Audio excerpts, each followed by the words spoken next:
본격 팟캐스트형 투자 유튜브 닥터조의 쉬운 바이오 쉬바. 오늘은 오답노트 시간입니다.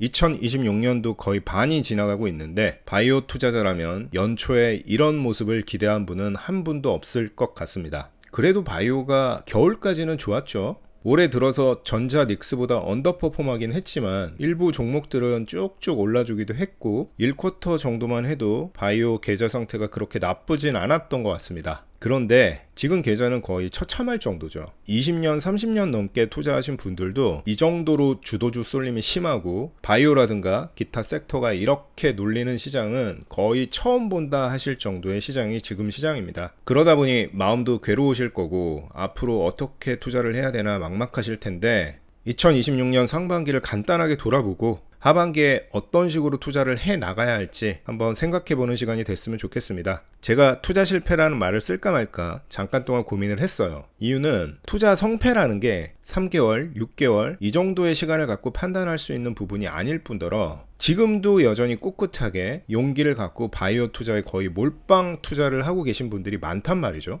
그런 분들에게 지금 우리가 하고 있는 투자가 실패한 거다 라고 말하는 게 조금 깨름칙해서 투자 실패가 아니라 뭐 투자 회고 이렇게 써볼까 했는데 그래도 인정해야 되지 않을까 싶습니다. 2026년 상반기 투자는 실패한 게 맞다. 이렇게 AI 반도체 투자한 친구가 바이오 몰빵 투자해서 울고 있는 친구를 위로해주고 있죠. 지금 이 친구가 무슨 말을 하겠습니까? 지금 바이오 투자자한테 해줄 수 있는 말이 별로 없다. 지금은 그런 장이 아닌가 싶고요. 다만 전반전에 지고 있다고 후반전까지 지라는 법은 없고요. 전략이라든가 전술이라든가 그런 걸 수정해서 충분히 나아질 수 있는 게 투자라고 생각하기 때문에 한번 상반기 투자에 대해서 간단하게 돌아보시고 앞으로 투자 어떻게 해 나갈지 생각을 해보셨으면 좋겠습니다. 주의하셔야 될 건 제가 100만 세 번째 말씀드리지만 저는 투자를 잘하는 사람이 아니고요. 여기 말하는 투자 실패 오답 노트는 어떤 개인적인 소회 같은 거에 불과합니다. 제가 생각하는 게 맞다거나 지금이라도 이렇게 해야 된다거나 그렇게 여러분께 말씀드리는 게 아니다. 이 점을 꼭 명심해 주시고 그냥 쉬바는 이렇게 생각을 하는구나. 요 정도 느낌으로 컨텐츠를 소비해 주시면 감사할 것 같습니다. 오답노트에 들어가기 앞서서 D&D 파마텍 이야기를 잠깐 하고 넘어가려고 해요. 더 이상의 불확실성은 없다라고 제가 썼는데 지난주 목요일에 여의도 키움증권에서 기관 대상으로 D&D 파마텍의 IR이 열렸습니다. 데이터 수령 이후에 처음으로 이슬기 대표님이 IR을 직접 진행하시는 자리였고 AI를 이용해서 판독한 데이터가 추가적으로 나온 부분이 있었기 때문에 굉장히 중요했던 IR이 아니었나 싶습니다. 개인적으로는 좋은 기회가 돼서 IR 현장에 참석을 했었는데 평일 10시에 진행이 됐음에도 불구하고 굉장히 많은 분들이 참석을 해주셨던 것 같고요. 확실히 회사의 데이터가 좋게 나오다 보니까 분위기도 굉장히 좋았습니다. 비록 주가는 여전히 만족스럽지 못했지만 투자 경고 기간이기도 했기 때문에 D&D 파마텍의 반격을 기대해 보도록 하겠습니다. Q5로시스에 대한 이야기는 여러 블로거 분들이 많이 써주셨기 때문에 저는 아주 간단하게 짚고만 넘어가도록 하겠습니다. 제가 딱 하나의 장표만 가져왔는데 이 뭐냐? 메쉬의 악화 없는 섬유화 개선, 이거에 관해서 병리학자, 사람이 분석한 것, 그리고 AI가 분석한 것, 병리학자가 AI를 활용해서 복합적으로 분석한 것, 이 데이터를 비교한 장표입니다. 우리가 알고 있었던 데이터는 이 왼쪽의 데이터였죠. 위약군에 비해서 진약군이 한 34.2% 정도 섬유화가 개선이 되었고 P-밸류도 0.05 미만, 우연히 이런 결과가 나왔을 확률이 5% 이하로 나오면서 유의성을 획득했던 그런 결과였습니다. 그런데 이번에 회사에서 공개한 AI 분석을 한 결과에 의하면 그 격차가 훨씬 더 크게 벌어졌습니다. 가짜 약을 맞았을 때보다 진짜 약을 맞았을 때 60% 이상 개선됐어요. 사람이 판독했을 때보다 AI가 판독했을 때 2배 가까이 격차를 벌이면서 섬유화가 개선됐고 P-밸류 또한 0.01 미만으로 나왔습니다. 그리고 병리학자가 Q5로시스를 활용해서 복합적으로 검증한 결과는 위약군에서 0% 개선, 진약군에서 44.4% 개선, 마찬가지로 P-밸류는 5% 이하였습니다.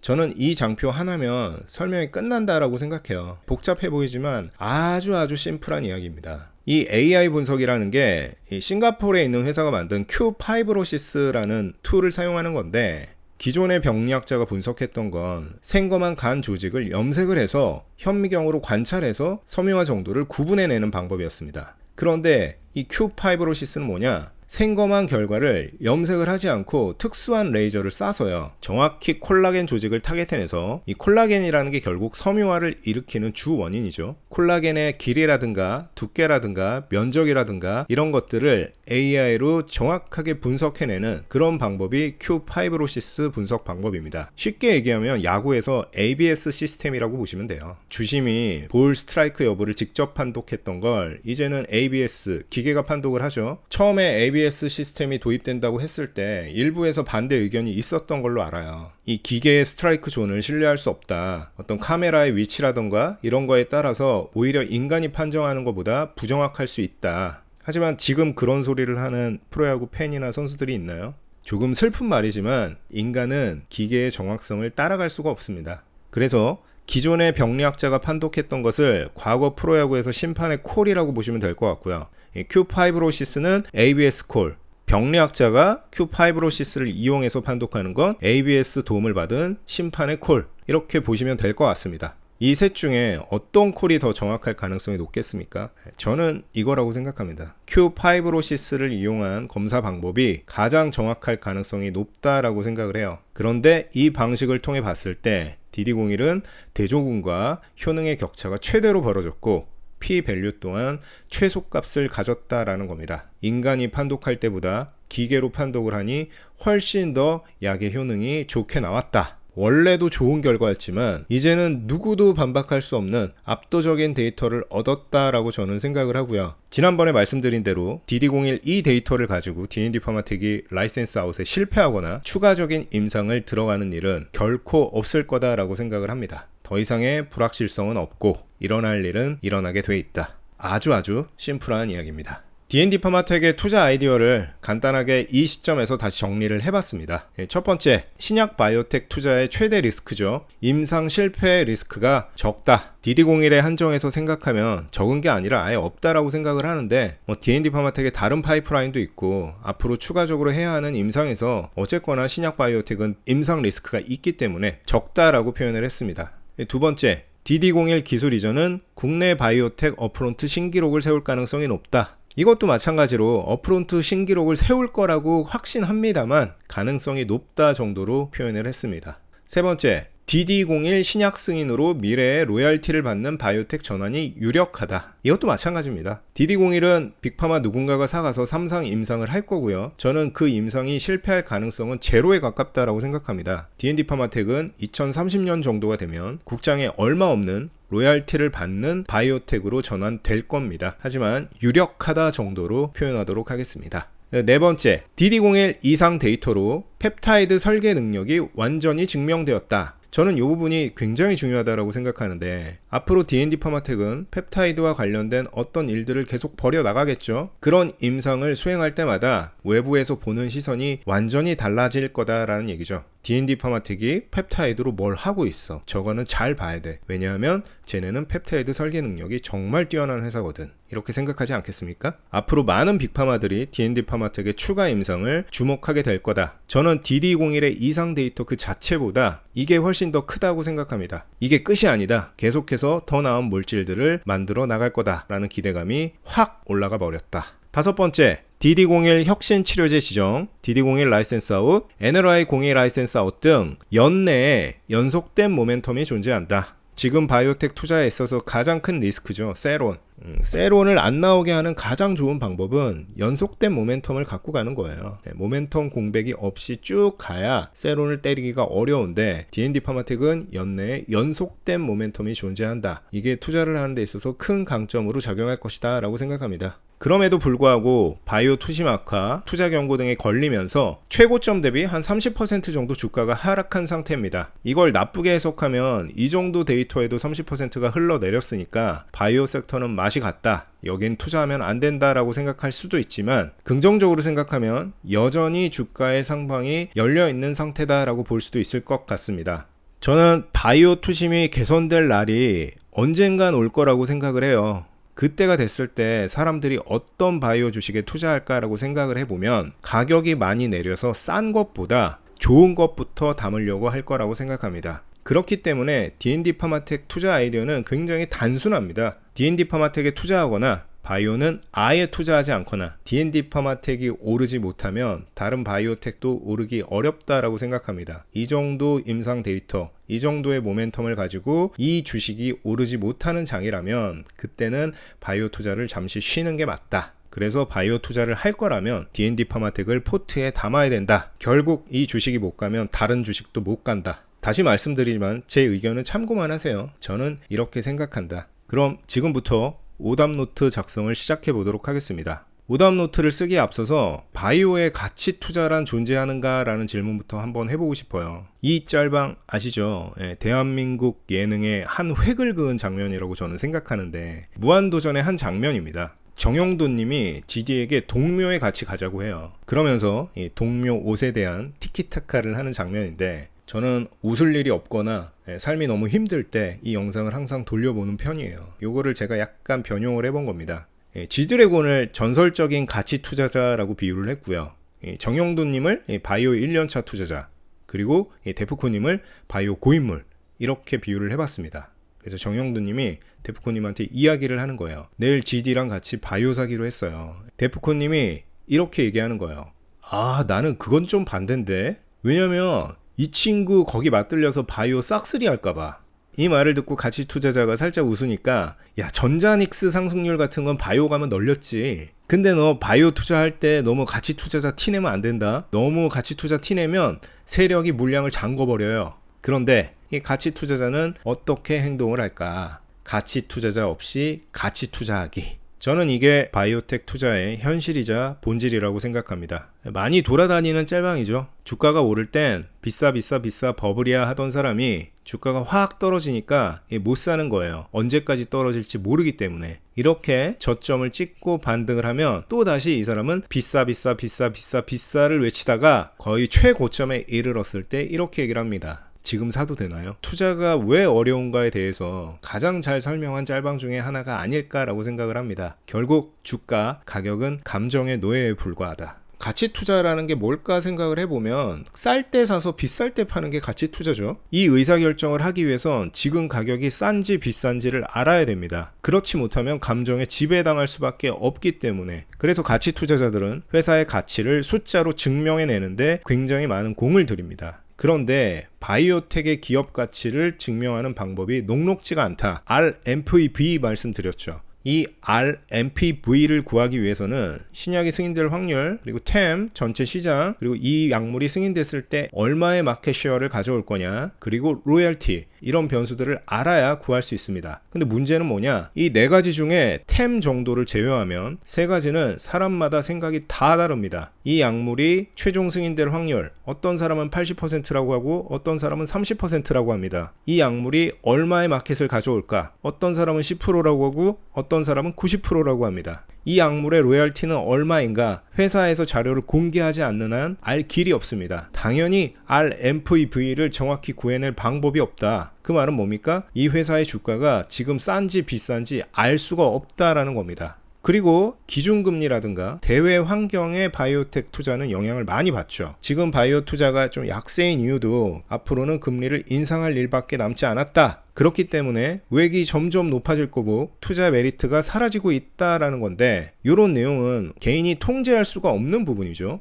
이런 섹터를 전통적인 가치 투자자가 투자하겠습니까? 안 하겠습니까? GD도 언젠가는 동묘에 갈까요?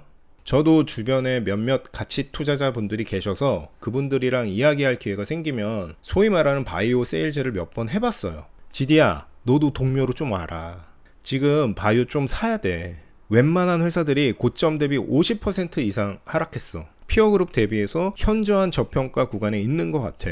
지금 가격은 아무리 봐도 기업 본질에 비해서 너무 싼 가격이야. GD 너도 동묘에 와서 옷을 한번 사봐. 그런데 이렇게 제가 이야기를 하면 10중 8구는 이런 대답이 돌아옵니다. 형, 저는 그냥 분더샵이 맞는 것 같아요. 기업의 본질에 비해서 가격이 싸다고 하셨는데 저는 그게 무슨 말인지 잘 모르겠어요. 제가 아는 기업의 본질은 지금 기업이 벌어들이고 있는 돈, 앞으로 벌어들일 돈, 그렇게 할 수 있다는 근거나 데이터, 이런 거를 통해서 기업의 본질을 측정하는데 바이오텍은 기업의 본질이 뭔지 도통 모르겠습니다. 두 번째, 적정 가치를 정확히 계산할 수가 없어요. 제 생각에 지금보다 가격이 반토막이 나도 여전히 저는 그게 싼지 비싼지 모를 것 같아요. 세 번째, 어떤 기업에 투자를 하려면 최소한 그 기업이 어떤 일을 하고 그 시장이 어떻게 생겼는지 알아야 되는데 기술이나 사업에 대한 이해가 너무 어려워요. 마지막으로 네 번째, 100번 양보해서 지금 바이오텍 주가가 똥값이라고 해도 제 생각에는 매력적인 투자처가 너무 많은 것 같아요. 그래서 저는 동묘는 못 가겠어요.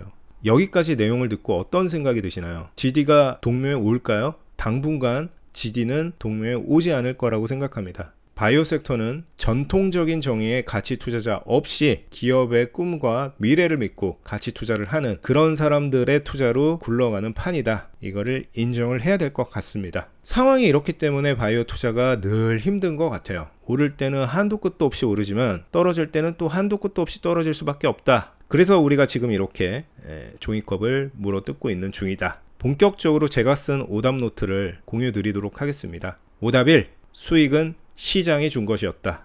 최근에 제가 투자에 관해서 읽은 책이 두 권이 있는데 하나가 이 포즈랑님의 책, 그리고 하나가 피터 케인님이 쓴 책인데 포즈랑의 투자 이야기의 부제가 뭐냐면 수익은 시장이 주고 손실은 내가 낸다예요. 처음에 이 문장을 봤을 땐 당연한 얘기라고 생각했는데 지금 다시 보니까 정말 뼈를 때리는 얘기다. 수익은 내가 만든 게 아니라 시장이 준 것에 불과하다. 2026년 상반기 투자가 어려웠던 데는 제가 이 부분을 잠시 망각했던 탓이 있는 것 같습니다. 코스닥 역대 ADR 차트입니다. 이 ADR이라는 게 뭐냐면 20일 동안 상승 종목의 누계를 하락 종목 누계로 나눈 백분율이에요. 그래서 상승 종목이 좀 더 많으면 ADR이 올라가겠죠. 120% 이상 ADR이 올라가면 주식시장이 과열돼 있다고 볼 수 있고 75% 이하로 내려가면 바닥권으로 판단한다라고 합니다. ADR이 가장 높았던 시기는 코로나 시절 돈이 무한정 풀리면서 전 세계 주가가 유례 없이 뛰었던 그 시절이었습니다. 그때 ADR이 무려 231.73이었어요. 그런데 바로 얼마 전 2026년 6월 8일에 코스닥 ADR이 얼마였냐? 44.78이었습니다. 역사적으로 가장 낮은 수준의 ADR을 기록했다. 모든 돈이 코스피의 대형주로 쏠리고 코스닥 시장이 이런 초토화된 시장 상황이었다. 작년만 해도 ADR이 120% 위로 치솟았던 적이 두 번이나 있습니다. 이 위로 올라오는 일이 흔치 않은데 작년에는 두 번이나 있었다. 그런데 올해는 잠깐 반짝했었지만 역사상 거의 최저점의 ADR을 찍고 있어요. 당연히 바이오 투자로 돈을 벌기도 어렵겠죠.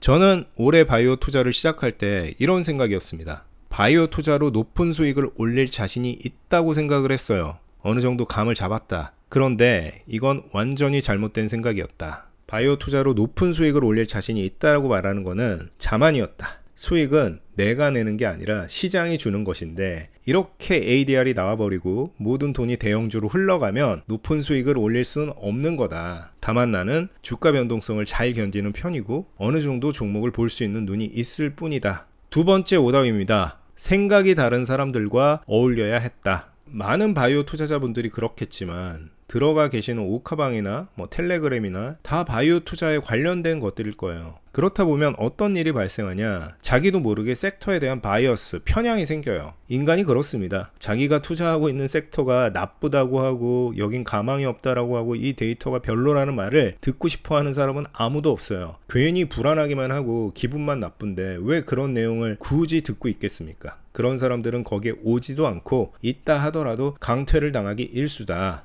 그렇다 보니 자연스럽게 이런 내용들을 접할 기회가 줄어듭니다. 어떤 내용들? 지금이 강세장이잖아. 특히 이런 초강세장에서 주도주는 웬만하면 끝까지 안 바뀌었어. 중간에 다른 걸로 바뀌거나 다른 쪽으로 모멘텀이 넘어가는 경우는 거의 없었어. 국장에서 삼성전자랑 하이닉스가 가장 살만한 주식이야. 그 둘이 가장 싸거든. 포워드 PER이 해외 경쟁업체에 비해서 여전히 너무 싸. 그렇기 때문에 공정한 가치에 닿기 전까지 나는 삼성전자, 하이닉스, 반도체 주식을 계속 더 살 거야. 만약에 제가 이런 내용을 하루에 한 번씩 계속 듣고 생각했으면 어땠을까라는 생각을 해봐요. 하지만 제가 듣고 말했던 내용은 이런 것들이었죠. 이 정도 데이터면 30조는 시총 가야 된다. 인간적으로 너무 싸졌기 때문에 매수세가 들어올 거다. 반도체가 잘 나가는 건 알겠는데 지금 와서 이 가격의 반도체를 살 순 없다. 아니 슈바님, 이거 모르는 사람이 누가 있어요. 전닉 좋다는 거 다 알죠. 사람이 되게 단순하고 희한한 게 알고 있다고 해서 아는 게 아니더라고요. 내가 아는 내용도 옆에서 계속 주지를 하고 자극을 줘야 행동으로 바뀔 수가 있습니다. 그런데 단순히 안다고만 생각하고 거기에 노출되지 않으면 사람은 그렇게 행동하기가 어려워져요. 지난 상반기 투자를 돌아볼 때 가장 아쉬운 점이 저는 이거예요. 생각이 다른 사람들과 조금 더 자주 어울렸어야 했다. 제가 매일 말하고 들어왔던 내용은 다 이런 내용이었다. 우리 데이터 너무 훌륭하다. 이보다 좋은 데이터가 나올 수 없다. 이 회사의 미래 가치를 생각하면 흥분이 돼서 잠이 안 온다. 이런 내용들만 항상 들어왔기 때문에 AI 혁명이 얼마나 대단한 건지 알고 있었음에도 불구하고 행동으로 옮기기가 어려웠다라고 생각을 해요. 그래서 앞으로는 투자를 함에 있어서 의도적으로 이런 다른 얘기에 나를 노출시킬 필요가 있다라고 생각을 합니다. 아니 휘바님, 바이오 몰빵 투자하면서 쓸데없이 이런 얘기 들으면 확신만 옅어지고 판단만 흐려지는 거 아닌가요? 이렇게 말씀하실 수도 있을 것 같은데, 저는 만약에 이런 얘기를 옆에서 듣는다고 내 확신이 옅어지고 투자를 못하겠으면 그거는 투자를 할 준비가 안 된 사람이라고 생각을 해요. 다른 의견에 노출이 된다 함은 나의 의견을 한 번 더 점검하고 균형을 잡기 위함이지 그 사람 말을 따라가기 위함은 아니다. 다만 이런 의견을 모두 차단하고 자신만의 동굴에 들어가 있는 것은 위험할 수 있다라는 게 제가 드리고 싶은 말입니다. 만약에 제가 그랬다면 이렇게 생각을 했을 것 같아요. 바이오 과매도는 사실이지만 주도주만 달려나가는 이런 추세가 더 지속될 경우를 대비해야겠다. 이런 생각을 4월, 5월이 아니라 3월, 2월부터 했을 수도 있겠죠. 돌아봤을 때 그게 조금 아쉬운 점이 아닐까 싶습니다. 세 번째 오답 노트,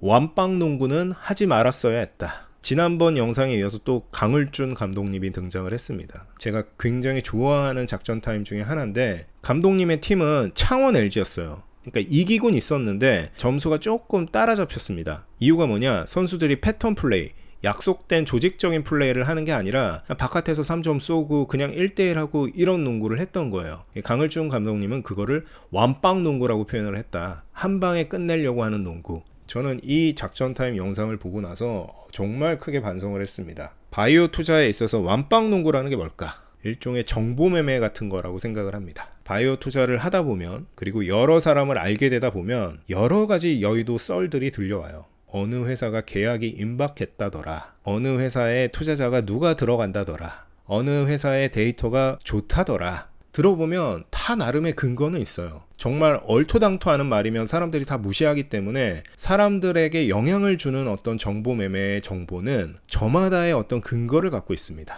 그래서 마음을 뒤흔들죠.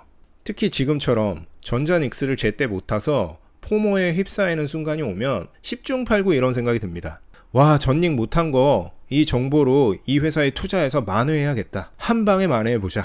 그런데 비극이 뭐냐? 그 어떤 정보도 완벽한 정보는 없습니다. 어딘가 조금 부족해요. 계약이 나오는 건 맞는데 정확히 언제 나오는지를 모르고요. 계약이 언제 나오는지는 아는데 정확히 누구랑 하는지 모르고요.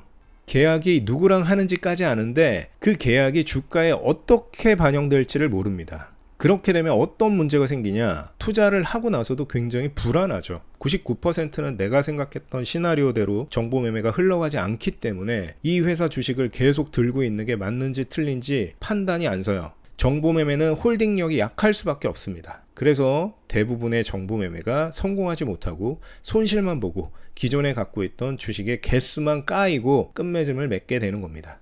저도 이번 상반기에 한두 번 정도의 정보 매매를 한 적이 있는데 결과가 좋지 못했어요.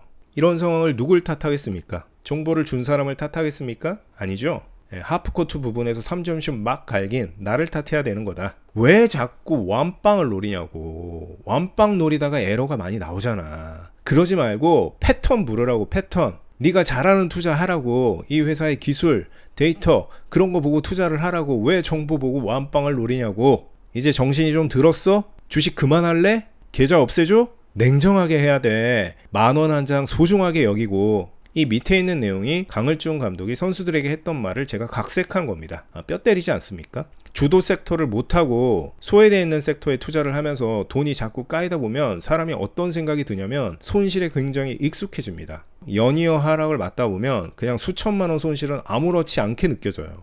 10,000원 한 장 소중하게 여기지 않고 몇천만 원, 억 단위를 그냥 막 투자합니다. 완빵 농구하는 곳에 야 여기 가서 이 정보로 한 3배 튀기면 지금까지 손해본 거 다 만회할 수 있다. 이런 생각으로 팍팍 들어가게 된다라는 거죠. 그러면 안 된다. 완빵 농구 한 번만 더 하면 계좌 압수다. 그 정보가 얼마나 달콤하고 유혹이 심한지 모르는 바는 아니지만 대부분의 완빵 농구의 말로는 비슷했다. 게임에서 퇴출되는 그런 결과로 이어져 왔다라는 걸 잊지 말고 다시 한번 마음을 되새겼으면 좋겠습니다. 완빵 농구 하지 말자. 4번째 오답 노트. 싸함을 느꼈을 때 잠시 멈췄어야 했다. 이 미래를 보는 무한도전에서 나왔던 또 유명한 대사죠. 늦었다고 생각할 때가 진짜 너무 늦었다. 이 대사가 뜻하는 건 뭐냐면 늦었으니까 이미 조졌으니까 끝났다는 게 아니라 늦었다고 생각할 때는 진짜 늦은 거기 때문에 지금 당장 시작해라 이겁니다. 제 주변에도 훌륭한 투자자분들, 좋은 구루님들이 계시기 때문에 이런 이야기를 해주셨던 것 같아요. 반도체 주가는 진짜 깜짝 놀랄 만큼 더 오를 수 있다. 사람들이 이게 말이 되냐 싶을 정도로 반도체 주가가 올라갈 수 있을 거라고 생각한다. 이런 말씀을 해주셨고요. 근데 제가 이런 말을 듣고 그냥 바이오 몰빵 투자를 계속 하고 있으니까 한두 달 뒤에는 일부 시더라도 반드시 주도주에 투자해야 한다. 지금은 그런 시기다 라고 말씀을 해주셨습니다. 아니 시바님 이렇게까지 얘기를 해주셨는데 왜 그때부터 반도체에 투자하지 않았습니까? 그때만 해도 바이오 주가가 지금처럼 나쁘지 않았을 때고 반도체가 이 정도로 강할 거라고는 생각을 못했기 때문에 행동을 안 한 탓이 크겠지만 이런 투자에 거목들일수록 다른 사람의 투자에 이래라 저래라 하지 않습니다. 그건 100% 자신할 수 있는 일이 아닐 뿐더러 상대방 투자자에 대한 예의가 아니라고 생각합니다. 그런데 되돌아서 생각해 보니까 이런 이야기를 반복적으로 하셨다라는 거는 할 수 있는 만큼 최대한 강하게 저한테 경고를 했었다라는 생각이 듭니다. 단지 제가 그거를 무시했을 뿐이다. 제가 이런 말을 듣고 어떤 식으로 맞받아쳤냐. 저도 엔비디아, 테슬라, 아이렌에 투자했던 사람입니다. 이게 무슨 뜻일까요? 저도 AI 반도체에 대해서 알 만큼 아는 사람입니다. 제가 그것도 모르고 바이오에 투자를 하겠습니까? 투자할 만하니까 하는 겁니다. 그 어떤 건방진 자만심이라고 해야 되나? 그런 게 26년 2월만 해도 있었던 것 같고요. 하지만 주가가 계속 하락하고 이건 아닌 것 같다라는 생각이 들 때쯤 한 26년 4월쯤 됐을 때는 어떤 생각이 들었냐. 지금까지 버텼는데 이제 와서 물러날 순 없다. 이게 아마 제 생각에 슈퍼개미님이랑 바이오 월드컵 할 때 즈음이었던 것 같은데 제가 상반기에 바이오 몰빵 투자한 건 바보라고 생각을 하지만 이제 와서 섹터를 갈아타는 건 B라고 생각한다 라고 말씀드린 적이 있죠. 26년 4월이 아마 그때쯤인 것 같아요. 그런데 되돌아보면 제가 싸움을 느낀 건 이때쯤이란 말이죠. 싸하다고 느꼈을 땐 섹터를 완전히 갈아타서 투자하지 않더라도 최소한 잠시 멈췄어야 했다. 한 번쯤 멈춰서 점검을 했어야 됐는데 그렇지 못했다. 그래서 앞으로는 싸움을 느꼈을 때 빠르게 멈춰서 다시 한번 생각하고 늦었다고 생각해서 그만두는 게 아니라 조금 더 빠르게 움직일 수 있는 그런 유연한 투자자가 되어야겠다라는 생각을 해봅니다. 이렇게 간단하게 4가지 정도의 오답 노트를 한번 작성을 해봤습니다. 오답 노트를 쓴다고 정답을 맞출 수 있으면 세상에 문제를 틀리는 사람은 없겠죠. 오답 노트를 써도 또 틀리는 게 인간이다. 하지만 오답 노트를 쓰는 것 자체가 그래도 의미는 있다라고 생각을 합니다. 저는 개인적으로 슬램덩크를 한 번 읽은 사람과는 인생을 논하지 않는다라는 철칙을 갖고 있어요. 정말 인생에 대해서 이만큼 알려주는 명작도 없다라고 개인적으로는 생각을 하고요. 이 장면 생각나시나요? 해남전 마지막 장면인데 강백호가 마지막 찬스에서 같은 편인 최치수한테 공을 패스해야 되는데 닮은 고민구한테 패스를 하고 맙니다. 2026년 바이오 투자가 딱 이런 식인 것 같습니다. 결과적으로 최치수는 AI였습니다. 그런데 우리는 어디에 패스하냐? 바이오, 고민구한테 패스를 해버렸다. 그것도 8월에 내줘야 되는 전세금까지 포함해서 내준 사람들도 허다하다. 왜? 작년에 바이오가 너무 많이 올랐기 때문에. 20% 30% 빠졌을 때 주식담보대출 받고 신용 써서 바이오에 투자한 사람들이 허다하다. 바이오 투자자 상황이 이런 것 같습니다. 하지만 지금은 누구도 해남전 강백호의 패스미스를 소환하지 않아요. 이 장면을 이야기하거나 이 장면을 떠올리는 사람은 거의 없습니다. 이유가 뭘까 생각을 해보면 비록 이 장면이 굉장히 결정적이었고 이것 때문에 해남전에 지게 되지만 그 이후로 강백호가 이 장면을 통해서 각성하게 됩니다. 눈물을 흘리고 자기가 부족했다라는 걸 깨닫고 슈팅 연습도 많이 하고 성장을 해 나가면서 결국에 마지막 산왕공고전을 승리로 이끌죠. 그렇게 승리하고 나니까 이 장면이 떠오르지가 않는 겁니다. 지금 우리의 상황도 이렇다. 지나간 일은 지나간 일이죠. 제일 한심한 게 이미 지나간 일, 바꿀 수 없는 일에 집착하는 거라고 생각을 합니다. 오답노트를 쓰는 것도 물론 중요하고 지난달 내가 어떤 실수를 했는지 곱씹는 것도 중요하지만 당장 내일부터 내가 어떻게 할 건지를 정하는 거라고 생각을 합니다. 그렇기 때문에 오답노트를 쓰는 거다. 실패해서 무엇을 배웠는가? 배운 것을 고치려고 노력을 해야겠죠. 강백호도 미친듯이 슈팅 연습하고 기본기 연습하지 않았습니까? 기존과 다른 방식으로 노력을 해야 됩니다. 모든 인간은 나약한 존재이기 때문에 실패했을 때 그거를 극복하고 싶다라는 생각은 들지만 노력은 잘 하지 않고요. 노력을 하더라도 기존에 자기가 익숙한 방식대로 노력을 합니다. 가령 예를 들면 바이오 손실을 메꾸기 위해서 다른 바이오 종목을 공부를 하는 거예요. 똑같은 방식으로 노력을 한다. 그럼 되냐 안 되냐? 저의 경험상 대부분 안 돼요. 뭔가를 고치려면 기존의 방식과 다른 방식으로 노력을 해야 됩니다. 그럼 노력만 하면 되냐? 같은 실수를 반복하지 않을 자신이 있는지, 실제로 실수를 반복하지 않는지 그거를 봐야 한다. 결과적으로 우리의 상반기 투자는 이러했지만 하반기 투자에서 이런 장면이 생각나지 않게 하려면 이번 경험을 계기로 투자자로서 뿐만 아니라 인간으로서 한 단계 성장할 수 있는지가 매우 중요하다고 생각을 합니다. 저는 만약에 이 부분을 이룰 수 있다고 하면 8월에 내줄 전세금이 아니라 그것보다 훨씬 더한 걸 잃었다고 하더라도 충분히 수확이라고 볼 수 있다고 생각을 합니다. 제가 한 블로그를 보다가 본 문장인데 거기에 이런 말이 써 있었어요. 투자라는 건 수익이 날 때도 있고 손실이 날 때도 있다. 그건 어쩔 수 없는 일이고 그런 일은 늘 일어날 수밖에 없다. 그런데 그렇게 투자 손실이 발생했을 때 주변에 있는 사람들, 가족, 친구 이런 사람들한테 함부로 하지 마라. 함부로 화내고 함부로 잠수 타고 함부로 이상한 말하고 그러지 마라. 그렇게 되면 나중에 손실이 수익으로 돌아온다고 하더라도 그 관계는 복원되지 않는다. 저는 그 글을 읽는데 정말 마음에 와닿더라고요. 특히 바이오 투자는 손실과 수익을 왔다 갔다 하는 폭이 너무 빠르고 급격하기 때문에 그런 변동성은 당연한 건데 그 변동성 때문에 인간으로서의 밑바닥을 옆 사람들한테 보이고 다니는 거 그러진 말아야겠다라는 다짐을 했습니다. 이번 하락장을 통해서 투자자로서 뿐만 아니라 인간으로서 한 단계 성장할 수 있는 계기가 됐으면 좋겠다.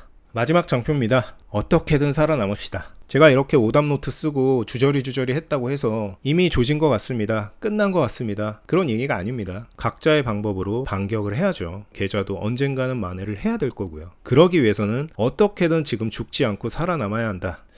이 하락장이 오면 누구나 철학자가 된다는데 그게 진짜 맞는 것 같아요. 하락장이 되면 인생을 돌아보게 됩니다. 그래서 이런 질문을 던지게 돼. 나는 어떻게 살 것인가? 거기에 대해서 제가 생각을 하다가 간단하게 밤에 한번 글을 써봤습니다. 코스피 지수가 1년 만에 6,000포인트가 오르고 주도주의 주가가 1년 만에 10배 가까이 오르는 내 생에 다시 없을지도 모를 역사적인 강세장에서 부의 추월차선으로부터 소외되는 것을 넘어 다른 누구의 잘못도 아닌 스스로의 선택에 의해 역대급 부의 삭제가 일어나고 있는 절망의 순간 시장의 한가운데서 지금의 감정을 느낄 수 있어서 투자 인생에서 영원히 잊지 못할 경험을 할 수 있어서 무척이나 영광스러운 기분마저 듭니다. 부디 모든 바이오 투자자분들이 다시 일어서지 못할 정도의 치명상을 당하지 않고 무사히 살아남아서 먼 훗날 이때의 기억을 괴로움 없이 소환할 수 있기를 기원합니다. 술 한 잔 먹으면서 진짜 이런 생각을 했습니다. 저 새끼 이거 뭔 소리야? 하는 부분이 있다면 아마 이 부분일 것 같아요. 이 부분. 시장의 한가운데서 지금 감정을 느낄 수 있어서 영원히 잊지 못할 경험을 할 수 있어서 영광스러운 기분. 야, 돈을 몇억 몇십억 잃고 있는데 영광스러운 기분이라는 게 말이 되니? 이렇게 생각하실 수 있는데 손실률만 보면 어떤 분 못지않게 저도 꽤 많은 손실을 기록하고 있는 사람입니다. 오름 테라퓨틱 그런 거 투자했으니까 말해 뭐 하겠습니까? 하지만 어쨌거나 내 소신을 갖고 투자한 결과가 이렇다는 것에 저는 인정을 하고요. 그런 역사의 장을 함께 기록할 수 있어서 영광이라고 생각하고 있습니다. 부디 이대로 죽지 않고 어떻게든 살아남아서 몇 년쯤 흘렀을 때 이때의 기억을 안주거리로 삼을 수 있기를 바라겠습니다. 지금 손해본 거 몇 배로 더 수익 내시고 꼭 이겨내시길 바라겠습니다. 이상으로 닥터조의 쉬운 바이오 에피소드 42 마치도록 하겠습니다. 끝!